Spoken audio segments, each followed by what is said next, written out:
समय और शिक्षा का सही उपयोग ही व्यक्ति को सफल बनाता है। नमस्कार दोस्तों, बहुत स्वागत है आपका हमारे चैनल अच्छे संस्कार पर।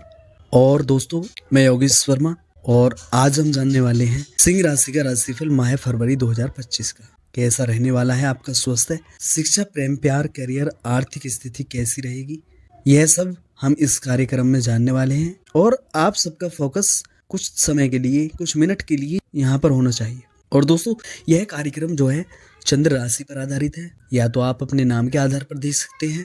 तो सबसे पहले हम दोस्तों जान लेते हैं आपके करियर के बारे में। दोस्तों, करियर के दृष्टिकोण से यह महीना उतार चढ़ाव के बावजूद आपको कुछ लाभ प्रदान करेगा। महीने की शुरुआत में दसम भाव के स्वामी शुक्र महाराज राहु के साथ अष्टम भाव में होंगे और दसम भाव में देवगुरु बृहस्पति उपस्थित होंगे, जिससे कार्य क्षेत्र में उतार चढ़ाव की स्थिति रहेगी। आप अपने काम को बेहतर करने की कोशिश करेंगे, लेकिन इधर उधर के अनर्गल प्रलाप में आपको परेशानी उठानी पड़ सकती है, क्योंकि आपका ध्यान काम से हट जाएगा और उसमें समस्या हो सकती है। छठे भाव में सूर्य और बुध महीने की शुरुआत में रहेंगे और उसके बाद महीने के उत्तरार्ध में वह आपके 7वें घर में आ जाएंगे। पहले से ही शनिदेव विराजमान है। यह परिस्थिति कार्य क्षेत्र में कुछ लोगों को पदोन्नति प्रदान करेगी, तो कुछ लोगों को पद से निरस्त कराएगी, क्योंकि शनि और सूर्य का यहाँ होना अभिमान को नष्ट करने वाला होगा। ऐसे में यदि आप अपने काम पर ध्यान नहीं देंगे तो समस्या हो सकती है। वैसे तो शनि देव सूर्य देव के पुत्र हैं, और लेकिन इन दोनों को आपस में दुश्मन कहा जाता है, क्योंकि ये दोनों एक ही भाव में आ जाएंगे।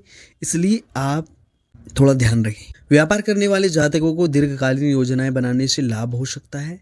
विदेशी माध्यमों का लाभ लेकर भी आप अपने व्यापार को गति दे सकेंगे, लेकिन अभी जैसा चल रहा है ऐसा चलने दें।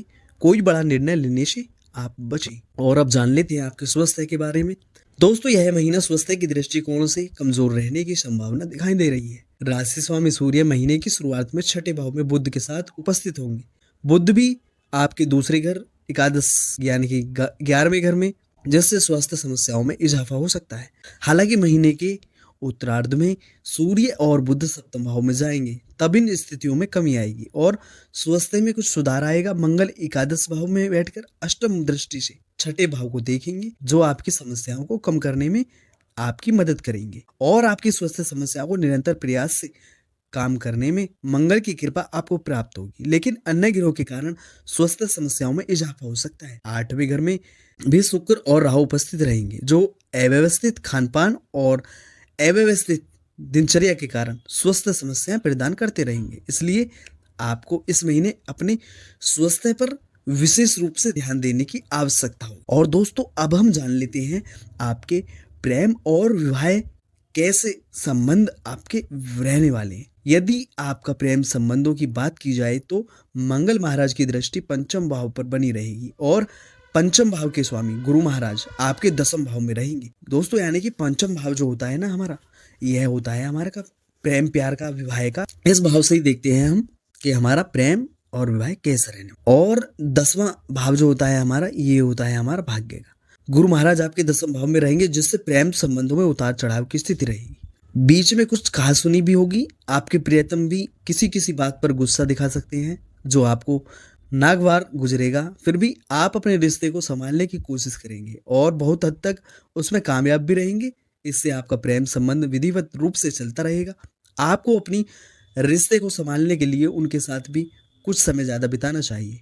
विवाहित जातकों की बात करें तो आपके 7वें भाव के स्वामी शनि महाराज पूरे महीने सप्तम भाव में बने रहेंगे, जिससे वैवाहिक संबंधों के लिए अच्छा समय तो रहेगा और आपस में जिम्मेदारियों का निर्वहन अच्छे से होगा। एक दूसरे पर भरोसा जताएंगे, रिश्ते में सच्चाई रखेंगे। लेकिन 7वें भाव के दोनों ओर ग्रहों का जमावड़ा होने के कारण आप और आपके जीवन साथी के बीच बार बार कहासुनी होती रहेगी। ससुराल में भी कुछ समस्या हो सकती है, जिसका असर आपके रिश्ते को बिगाड़ सकता है। इसलिए आपको इस समय कुछ सावधानी रखनी होगी, आप संभाल पाएंगे। और दोस्तों, अब जान लेते हैं आपके सामान्य। दोस्तों, यह महीना आपके लिए अच्छा रहने की संभावना है।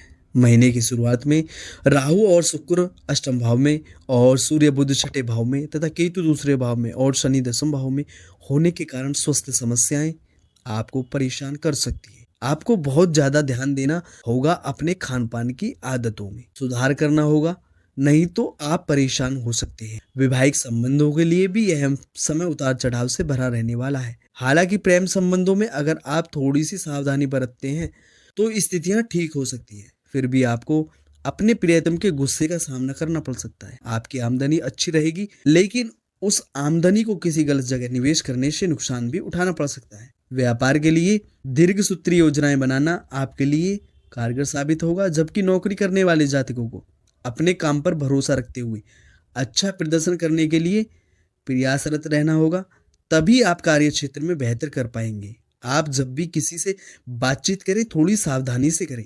दूसरे भाव में केतु की उपस्थिति शब्दों के द्वारा सामने वाले को आपकी बात का गलत मतलब निकालने से आपके संबंध बिगड़ सकते हैं, इसलिए आप जो बोल रहे हैं उसे सोच समझ कर बोलें।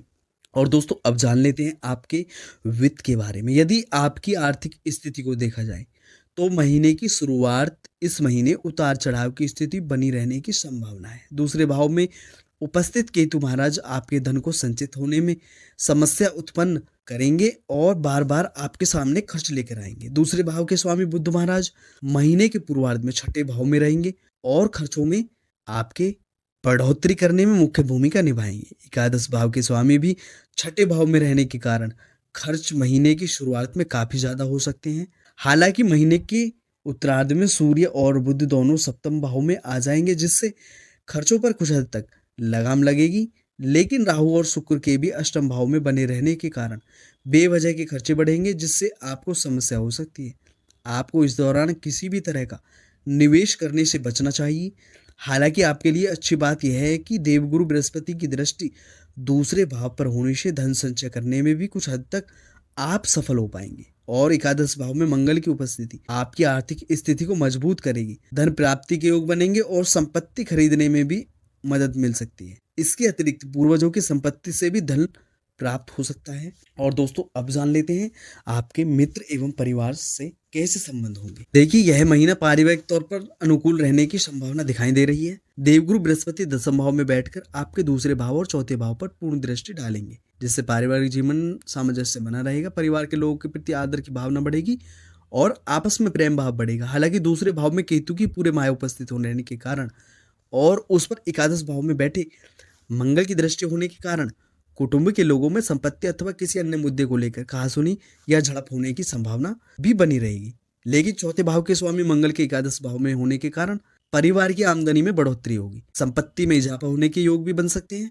तीसरे भाव के स्वामी शुक्र महाराज महीने की शुरुआत में राहु के साथ अष्टम भाव में रहेंगे, जिससे आपके भाई बहनों को कुछ शारीरिक समस्याएं हो सकती हैं। ऐसी स्थिति में आपको उनकी मदद करनी होगी, क्योंकि यह आपका नैतिक दायित्व भी बनता है। दूसरे भाव में केतु आपको द्व्यर्थी संवाद करने में माहिर बनाएगा। ऐसे में किसी को आपकी बात बुरी भी लग सकती है, इसलिए आपको सावधानी रखते हुए उससे बातचीत करनी चाहिए, जिससे आपके संबंध खराब ना हो। और दोस्तों, अब हम जान लेते हैं क्या उपाय आपको करने चाहिए। देखिए, अपनी राशि के स्वामी सूर्यदेव, आपकी जो राशि है सिंह राशि, उसके जो स्वामी बनते हैं वो सूर्यदेव बनते हैं। उनका बीज मंत्र करें, आपके लिए बहुत लाभदायक होगा। और दोस्तों, शुक्रवार के दिन छोटी कन्याओं को कुछ भी वस्तु भेंट करें, टॉफी हो, कुछ भी हो, चॉकलेट हो, और गौ माता को हरा चारा खिलाएं और हनुमान चालीसा का पाठ करें, सूर्य देव को जल अर्पित करें। आपका दिन मंगलमय हो, आपका महीना अच्छे से गुजरे। इन्हीं मंगल कामनाओं के साथ मुझे दीजिएगा इजाजत और मिलते हैं एक और वीडियो लेकर। तब तक अपना ख्याल रखिएगा। अगर हमारे चैनल पर नए हैं तो चैनल को भी सब्सक्राइब अवश्य कर लीजिएगा। इसी के साथ राम राम दोस्तों।